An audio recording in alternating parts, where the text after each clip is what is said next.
Hola a todos, ¿cómo están? Hoy les traigo un libro de la autora británica Daphne du Maurier.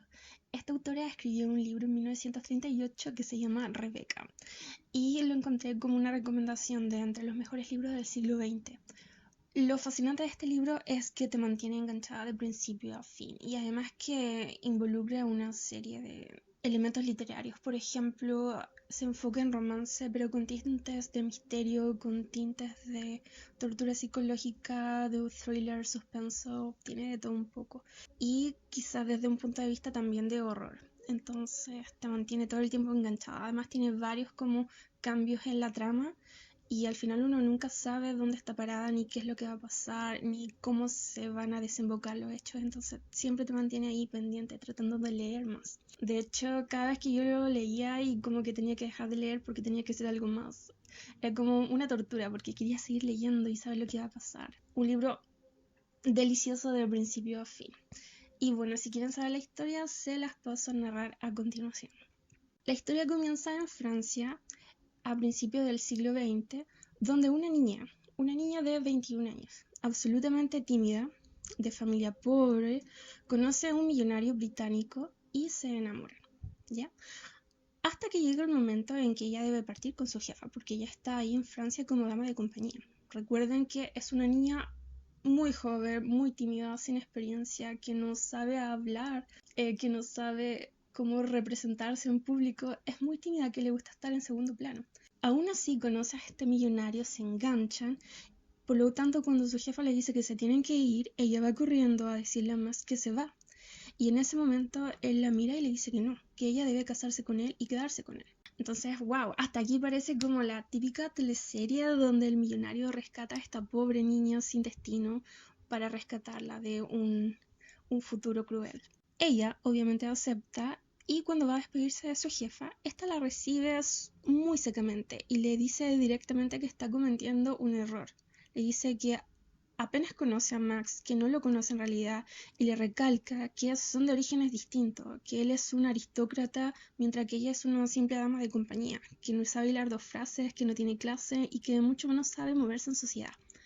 Y agrega sal a la herida cuando le recuerda que Max se está casando con ella simplemente por desesperación, ya que su esposa Rebecca murió ahogada hace un par de meses atrás y él está en shock, está desorientado y que se está casando con ella simplemente para no estar solo en esa mansión.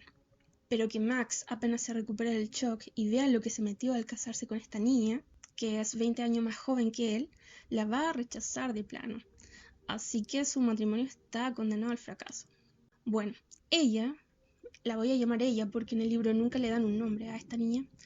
Esta niña, en el fondo sabe que su jefa tiene razón. En el fondo de su corazón sabe que está cometiendo un error, sabe que no conoce a Max, sabe que está viviendo una ilusión. Pero está enamorada y es su primer amor y no tiene experiencia y no sabe qué hacer y siente que si pierde a Max se va a morir. Así que nada le importa y piensa que ella con su amor, el típico error de esta niña es pensar que con su amor ella va a lograr cambiar a Max, que va a lograr devolverle el amor que perdió con la muerte de su esposa y que van a lograr superar las dificultades y ser felices. Y bueno, se casan en una ceremonia muy simple, se van a una luna de miel en Italia donde todo es soñado. Ella vive en un sueño con Max recién casados, todo es perfecto y no puede más de felicidad. Hasta que, bueno, llega el momento de volver a Manderley, que es la mansión de Max en Inglaterra. Y acá es cuando ella comienza a ponerse nerviosa, porque acá tiene que volver a la realidad. Ahora va a conocer al Max real, al Max enfrente de su familia, enfrente de sus amigos, enfrente de sus empleados. Entonces, cuando van en este auto llegando a la mansión, ella comienza a darse cuenta de lo que se metió. Así que empieza a darle como un vértigo frente a todo lo que le espera allá en Inglaterra. Un miedo a todo este entretejido de relaciones sociales que son extremadamente formales en la aristocracia británica y que ella no tiene idea porque ella no creció para ser la esposa de alguien. Ella creció como una niña pobre, una niña común y corriente y ahora se encuentra en esta situación.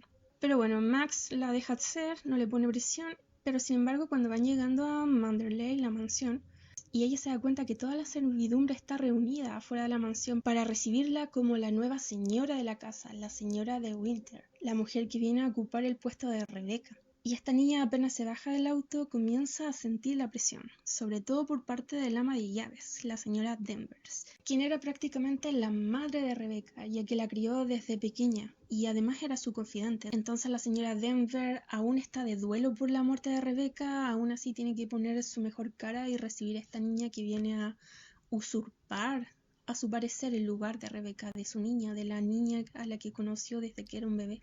Y la señora Denver, obviamente, cuando ve a esta niña deslavada de 21 años, que no le llega ni en los talones a la divina Rebecca, quien era no solo fascinante físicamente, sino que además era encantadora, era amada por todos, era de esas personas con un aura y un magnetismo que se alza por sobre el promedio. En contraste con esta niña que era muy simple, que no sabe conversar, que no tiene presencia y que está ahí muerta de miedo. Entonces, así llena de temor e inseguridades, comienza a moverse en el mundo de Max. Comienza a conocer a los empleados, a conocer a los amigos de Max, a conocer a la familia. Y cada día que pasa, su autoestima decae más y más al darse cuenta que no puede competir con el recuerdo de Rebecca, porque todo el mundo se la recuerda, ya sea con una mirada, con un gesto, con una palabra. Siente que todo el tiempo la están comparando con Rebecca. Y aún peor, se siente una intrusa ella en la casa de Rebecca, porque la presencia de Rebecca sigue ahí en la casa, sigue presente en la memoria de los empleados, sigue presente en el orden de la casa, sigue presente en todas partes. Pero sobre todo lo que más daña a esta niña es que ella no tiene con quién hablar de todas sus inseguridades, porque Max se niega a hablar de Rebecca, se niega a hablar del pasado, no quiere ni siquiera que se la mencionen, él quiere simplemente olvidar a Rebecca y quiere empezar de nuevo con esta niña. Pero cada día que pasa, Max también se va dando cuenta que es difícil, si no imposible. Entonces esta niña se deprime y se va hundiendo más y más y más en sus inseguridades. Así van pasando los días en esta casa, van pasando los meses, hasta que Max acepta organizar un baile en su casa, tal como lo hacía antes cuando Rebecca estaba viva. Valga decir que Rebecca era como la socialité más destacada de esa área de Inglaterra. Ella organizaba fiestas fabulosas, socializaba con todo el mundo, estaba presente en todas las fiestas, todo el mundo la amaba, era como la estrella del lugar. Y ahora Max tenía que organizar un baile debido más que nada a la presión social para presentar a su esposa en sociedad, cosa que no había hecho hasta ese momento, la había mantenido más que nada oculta.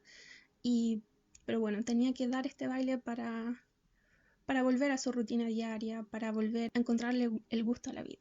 Y deciden organizar una fiesta de disfraces, tal como era la costumbre antes cuando Rebecca vivía.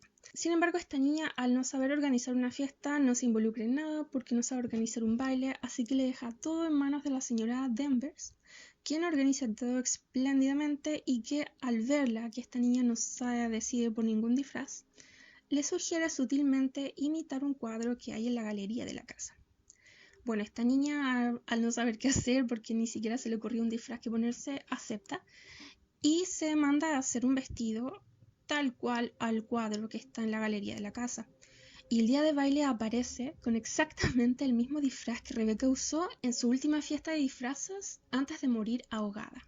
Y cuando Max la ve, y la ve que está vestida exactamente igual que Rebecca, Max se queda lívido. Literalmente se le van los colores de la cara, se queda como en shock y va y le ordena que se vaya a cambiar inmediatamente, que no quiera verla así, que cómo se le ocurre usar ese disfraz, porque Max piensa que ella lo está haciendo a propósito. Pero esta niña, por supuesto, no sabe qué pasa, se queda como desorientada, dice, ¿pero qué pasó? ¿Qué tiene este vestido? ¿Qué hice mal? No entiendo. Simplemente se queda en shock por cómo Max la trata. Y en ese momento a ella se le rompe el corazón y va a su cuarto, se encierra y no quiere saber de nadie. Solo escucha en su cabeza el reproche y recuerda el odio en la mirada de Max, que la destrozan por dentro. Y cuando está en esta desesperación, se encuentra con la señora Danvers, quien al verla se sonríe. Y allí ella entiende que había caído en una trampa, ya que la señora Danvers quiso vengarse de ella por tratar de usurpar el lugar de su Rebecca. Pero más que nada, a ella le duele la reacción de Max. Es Max su principal foco y su principal desilusión. Porque se da cuenta por fin que Max no la quiere, que sigue amando a Rebecca y que es en Rebecca en quien piensa todo el tiempo, a quien él realmente ama. Y asume que su matrimonio es un fracaso, que Rebecca es la verdadera esposa de Max y que ella es la verdadera señora de Winter y que es la verdadera dueña de la casa. Y asume con dolor que su jefa tenía razón, que Max se casó con ella en un momento de debilidad mental y que ahora está arrepentido y que Max no sabe cómo deshacerse de esta niña que lo pone en vergüenza frente a los demás. Aún así, saca fuerzas y va a la fiesta más que nada por no hacer un escándalo, ya que sabe que todos los invitados esperan ver a esta nueva esposa de Max. Así que saca fuerzas de donde no las tiene, se pone un vestido cualquiera y va a la fiesta de todas formas. Valga decir que en la fiesta Max ni siquiera la mira, ni siquiera baila con ella. Ella simplemente está ahí sola saludando a la gente, pero Max está en otra parte, físicamente y emocionalmente también. Hasta que bueno, los invitados se van, la noche termina y ella vuelve a su habitación sola. Paralelamente a esta fiesta, durante la noche un barco naufraga cerca de la mansión. Y los rescatistas, cuando acuden al rescate, descubren otro naufragio, de lo cual le van a contar a Max, que acaban de encontrar el barco en el que murió Rebecca. Y le cuentan además que hay un cuerpo adentro del barco. Y bueno, en ese momento Max se desmorona.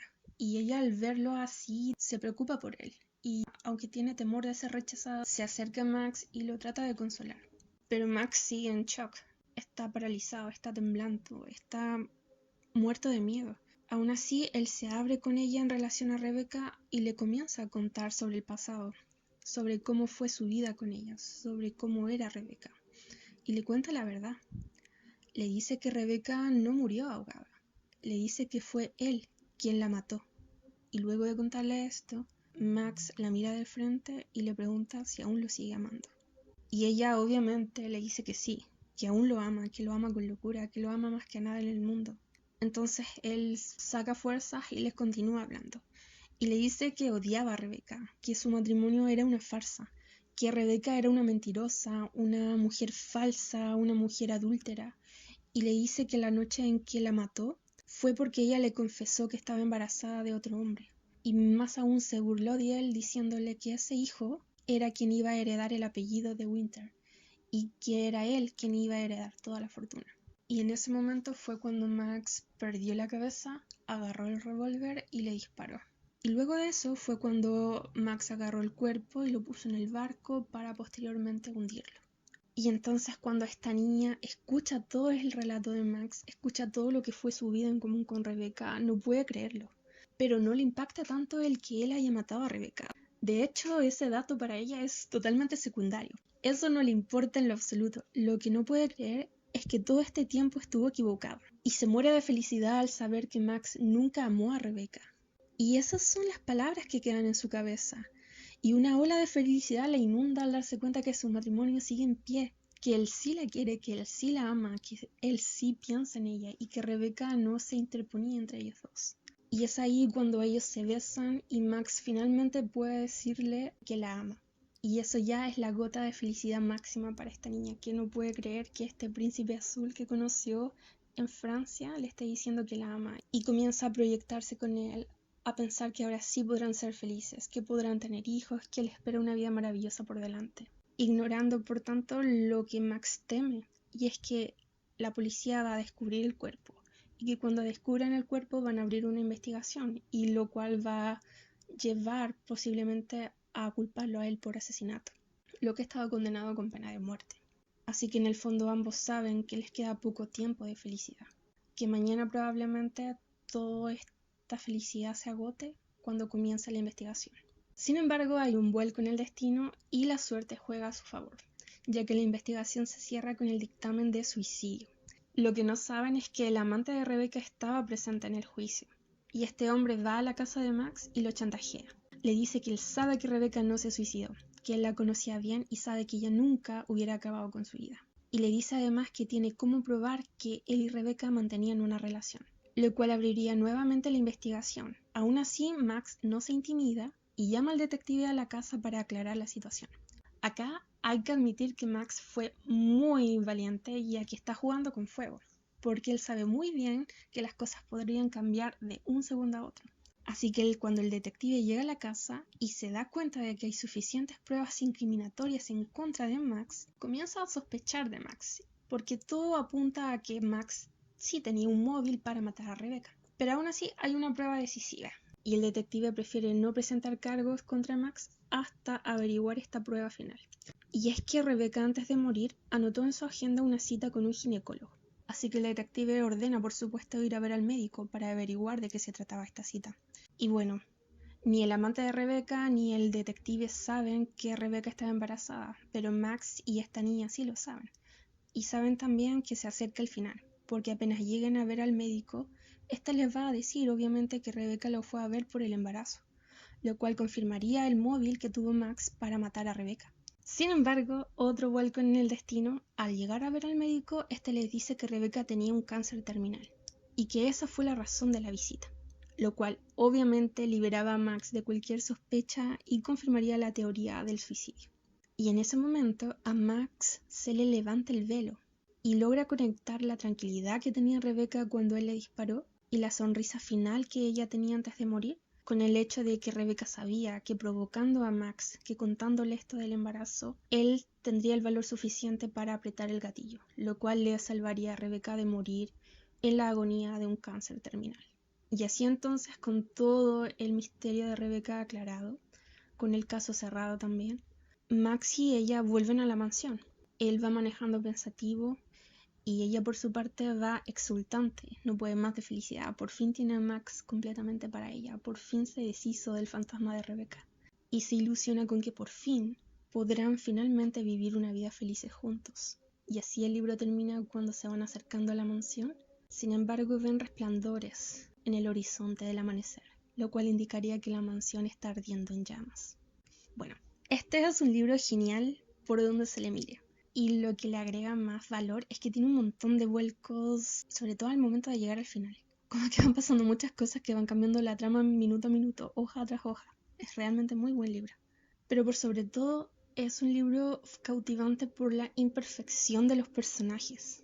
Desde Rebecca, quien era una sociópata, era una mujer falsa, mentirosa, que hacía todo lo posible por presentar una fachada perfecta frente a los demás. De estas personas que hacen lo posible por agradarte, que se tratan de acomodar a tu personalidad para comprar en el fondo tu amistad y tu simpatía. Una mujer de mentira, una ilusión. Una mujer incapaz de amar a otra persona más que a sí misma. Y también, por supuesto, por Max, que mal era un asesino. Mató a Rebecca sabiendo o pensando que ella estaba embarazada. Y por sobre todo por la imperfección de esta niña, que era mucho más joven que Max, 20 años más joven que él, y que vivía completamente todavía en una ilusión de la juventud. Se imaginaba que podía ser feliz con Max, se imaginaba que podrían superar todo este tema del asesinato y salir adelante. Entonces son cosas que te dejan pensando porque no, la historia no cierra completamente del todo, sino que te deja como con el misterio de ¿y lograron ser felices? ¿Y qué pasó después? ¿Habrán logrado superar a Rebecca y ser felices? No sé. Muy buen libro, lo recomiendo profundamente.